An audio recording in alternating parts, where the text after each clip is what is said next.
Hi guys, Mars and Filtered here. So for today's video ay gagawa po ako ng yay la chorbase. So kung sa Pilipinas yan guys ay lugaw lang yan pero may ihahalo na kakaiba. Ayan, let's start. So ayan, pakulo na ako ng tubig.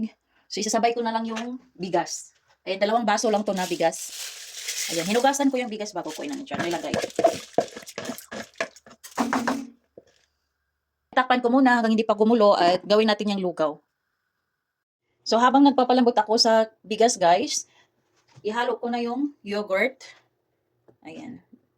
Mga 2 basong yogurt. Ayan, homemade yogurt to guys. Kaya makikita nyo. Medyo ano siya. Ayan. Ako yung gumawa niyan. Ayan. Mga 2 baso. At saka harina. Yung harina naman, yung dami nito, yung chai bardak or yung tea glass. Ayan. Tapos, ang itlog, kasi medium lang to na itlog. Ayan. 2 yung ilagay ko. Pero pag malaki yung itlog, pwede na rin isang itlog lang. So, maliit kasi to eh. Ayan. Speaking of itlog, sale to. Kaya hindi ako bumibili ng itlog guys kasi may manok kami dito na nangingitlog. So, dahil sale to, kaso medium nga lang, 170 pesos yung nito, yung isang tray. Kaya bumili ako. So, hahaluin lang ito guys. Ayan, hahaluin lang yan.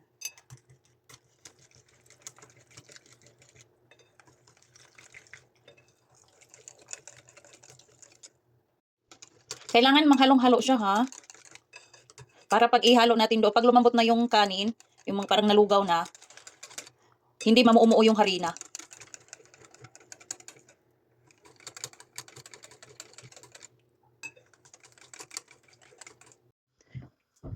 Malambot na yung kanin at ilagay ko na yung pinaghalo ko kanina na yogurt, harina, tsaka yung itlog. Ayan. Kailangan siya yung tunaw na tunaw yung guys ha. Kailangan tunaw na tunaw yung harina para hindi mamuumuo pag ihalo na dito. Ayan, haluin ko lang. Tapos, yung itimpla dito ay asin lang din. 2 baso ang bigas na ginawa kong lugaw. So, ayan, hinintay ko na lang kumulo. Nilipat ko pala yung iba dito sa maliit na kaldero dahil umaapaw dito. So, kung konti lang kayong kakain nito is enough na yung 1 baso na rice na gawin yung lugaw. Nilagyan ko na ito ng asin kanina, dagdagan ko lang kasi matabang-tabang pa. Asin lang itimpla nito guys ha.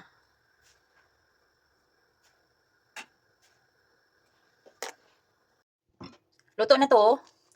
Ayan, luto na yan. Pati yung isa luto na. Magtunaw lang ako ng butter. Ayan, ang ganda ng butter ko guys. Oh, homemade lang yan. So, nakakagawa lang ako ng homemade na butter kapag maraming excess oil ang tawag nitong gatas ng baka. Yung ginagawa naming butter guys is yung mismong oil na galing sa gatas ng baka. So, hinaan lang yung apoy. Tunawin lang yan. Bango.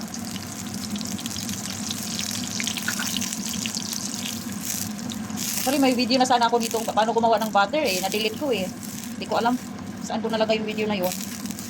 Pero na-delete ko sa phone ko.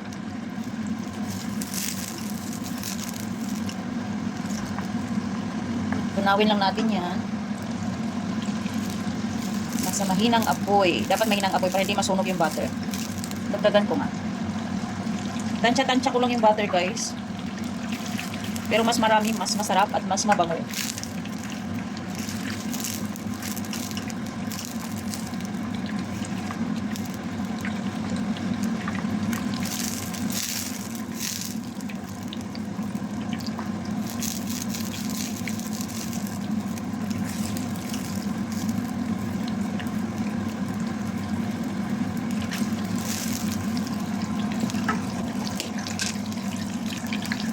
Kung na-melt na lahat, lagyan ko ng, ayan, dried na mint leaves. Huwag sunugin, huwag naman sunugin, yung maano lang siya, ma-fry lang siya saglit. Yung paglalabas na yung aroma ng mint leaves at saka butter, okay na yon. Ayan, oh, mabango na.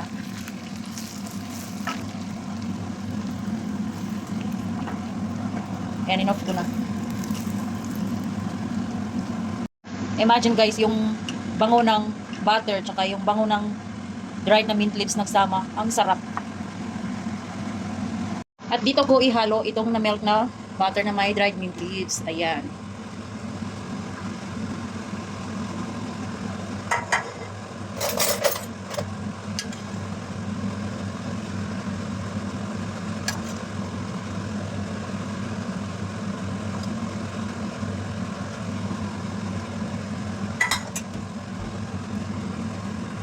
Haluin ko lang.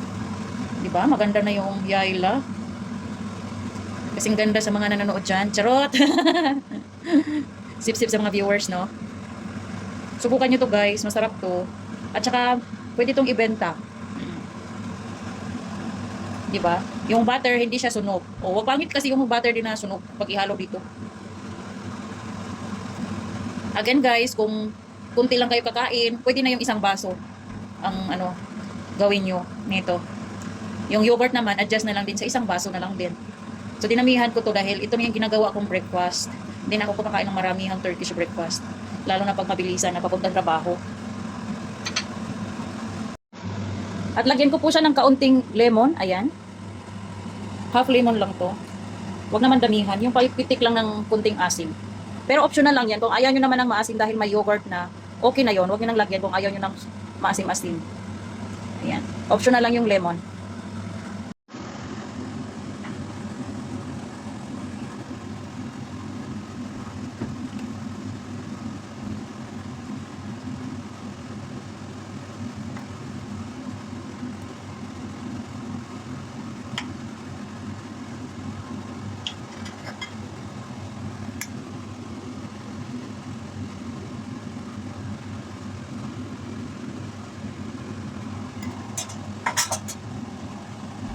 Luto na ang yayla chorba and ready to serve. Thank you for watching guys. I'll see you on my next video. Happy eating everyone!